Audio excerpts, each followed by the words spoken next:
magbago ang damdamin sa piling mo. Ang lahat ng pagkukulang ko sa'yo lang mabubuhay. Puso't isip ko, ibigay ko pang lahat. Mahalin mo lang ulit, di ko kayang mawala ka. Pagkat ako'y iyong hindi.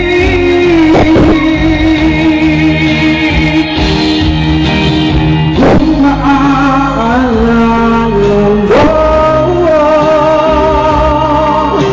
nandito lang ako, di pa rin magbabago. Kung maaalala mo, mga pangako, di pa rin magbabago. Hanggang magbago isip mo,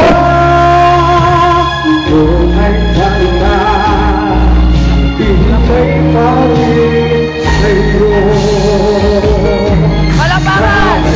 May pag-asa ka, pag-uwi ang nagaan.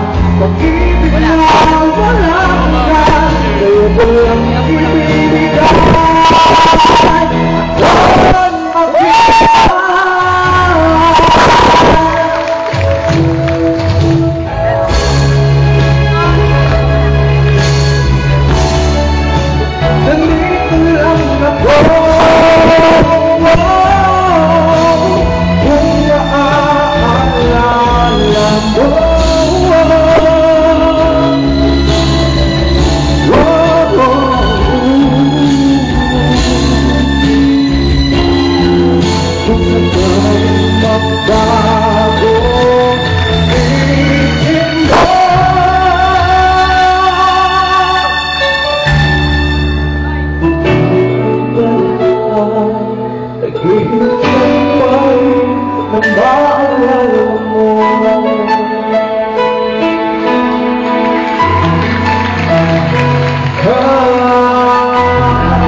Kala ko tuloy talaga Korean siya. Mag-usap na kayo.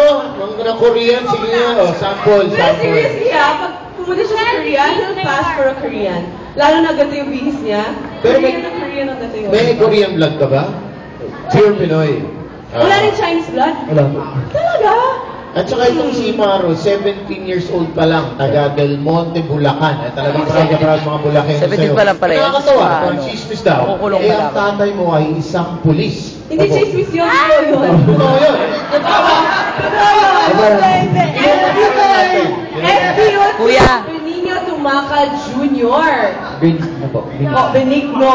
Okay, so saan siya based, daddy mo? Ngayon po naka-duty po siya sa Muntinlupa. Pero dati po siya sa Krami sa PNP. Hello to all the policemen out there. Oo, saludo kami dyan. Oo. Paano ba maging anak ng isang pulis? Hindi ba Grabe. naisip mo yung 17 daddy years mo? old na siya, Ano? tapos Di ba, police pwes natin, ko tatay na niya trabaho police yan. natin. Kwento mo sa amin ang pagiging anak ng isang pulis sa Pilipinas. Okay lang po, kaso minsan may higpit po. Kasi minsan, sa isang buwan po kasi, mais lang siya sa uuwi, gano'n. Kaya pag umuwi Bebe. siya sa bahay, gusto niya lahat kami nasa bahay, bawal lang, umalis kasi magkakasama kami. Very Ay, disciplined. pareho pala kami. Ako rin, 3 times din lang din ako umuwi. Ikaw naman ibang reason. Daddy na din for ako. work ko talaga. Oo. Patalagyan na natin si Michelle O'Bombshell. Hi, Maro.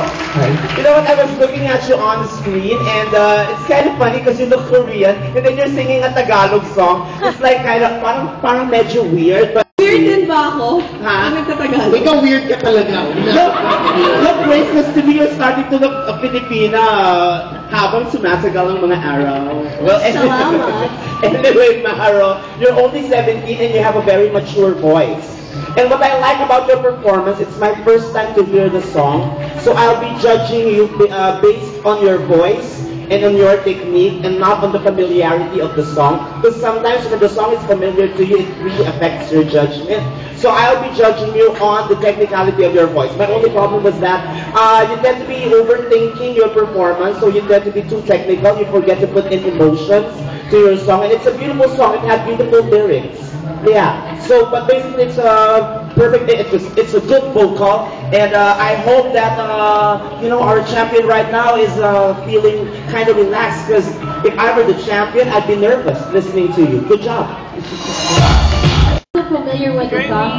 I would have preferred if you use a song na medyo mas current kasi hindi masyadong alam yan ng mga kabataan ngayon. But I think you executed it well.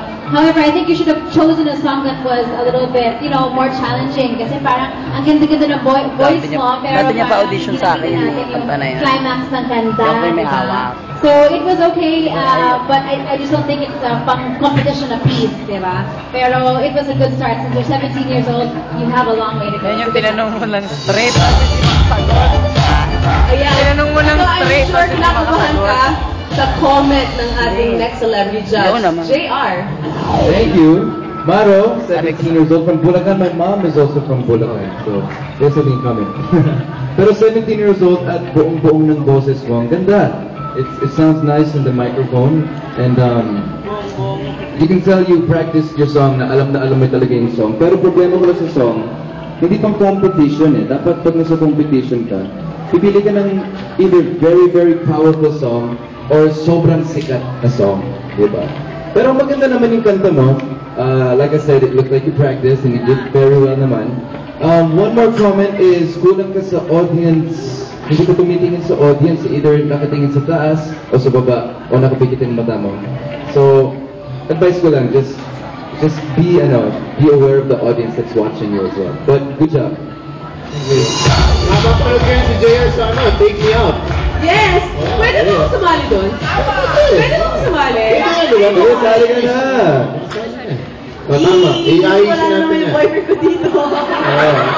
Ito tayo, oo nga pala. Napag-usapan na natin, no? Yung This is Landian, hindi na natutuloy yun, no? Ay, hindi na? Meron tayo. Buti naman. Hindi, pero may bago tayo, no? This is Landian, Challenge the Champion. Ayun ang abangan mo. Ikaw, champion, ikaw. At ang champion, ito na, si Bayani.